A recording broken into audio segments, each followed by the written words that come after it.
నా పేరు సునీత కొండెడ్డి. నేను ఒక ఆర్ఫన్. నాకు తల్లిదండ్రులు లేరు, ఎవరు లేరు. నేను ఒక్కదాన్నే. నాకంటూ చెప్పుకోవడానికి నాకు ఎవరు లేని ఒక పరిస్థితి. అలాంటి టైంలో నేను చాలా డిప్రెస్ అయిపోయి లైఫ్లో. నేను అలా ఉన్న సమయంలో రామానాయుడు గారి కోచింగ్ అనేది నాకు నిజంగా ఒక వెలుగులాగా అనిపించింది. ఇక్కడికి వెళ్ళిన తర్వాత నిజంగా క్వాలిటీ కానీ క్వాంటిటీ కానీ డే 1 నుంచి డే 100 వరకు కూడా ఆయన ఎక్కడా తగ్గలేదండి, ఎక్కడా తగ్గలేదు. ఇక్కడ స్కూల్ అయిపోయిన వెంటనే అక్కడికి వచ్చేదాన్ని. మధ్యలో సార్ స్నాక్స్ అవి ఇచ్చేవారు. అమ్మా ఈ గ్లాసు నీళ్ళు తాగు, లేకపోతే ఇదిగో కొంచెం వేడిగా తిను అని ఇచ్చేటటువంటి వ్యక్తులు నాకు ఎవరు లేరు. సార్ పెట్టినటువంటి ఆ స్నాక్స్ లేకపోతే అక్కడ ఫుడ్ తినేసి నేను వచ్చి పడుకునేదాన్ని. అలాంటి రాత్రులు నేను ఎన్నో గడిపాను. ఆయన ఆహారం ఇచ్చి ఒక అమ్మయ్యారు.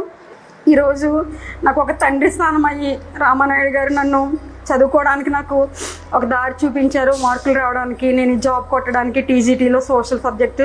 మనం ఆయనకి ఏమి ఇచ్చినా రుణం తీర్చుకోలేమండి. ఆయన ఎంత ఎఫర్ట్ పెడుతున్నారు, ఎంత మంచి మంచి బెస్ట్ ఫ్యాకల్టీని తీసుకొచ్చి ఆయన చదువులు చెప్పిస్తున్నారు మాకు. మేము ఏమి ఇవ్వాలి ఆయనకి, ఆయన ఏమి ఇస్తే సంతోషపడతారంటే జాబ్ సంపాదిస్తే ఆయన సంతోషపడతారు అన్నిటికంటే అనే విషయాన్ని నేను గమనించి మా వరకు మా ప్రయత్నం చేసాం. దేవుని దయ, రామానాయుడు గారి యొక్క ఆ గొప్ప కృషి వల్ల ఈరోజు మేము ఆ జాబ్ సంపాదించామండి. నాకు చాలా హ్యాపీగా ఉంది.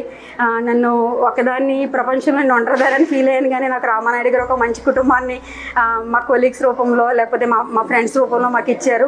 ఒక తండ్రి పాత్ర, అసలు అంతమంది బిడ్డలకు ఒక తండ్రి పాత్ర పోషించి అంత డబ్బులు ఖర్చు పెట్టి మమ్మల్ని ఆయన ఇంతమంది జీవితాల్లో వెలుగు నింపారు. మా ఉద్యోగం రావడానికి ఆయన ప్రధాన కారకులయ్యారు.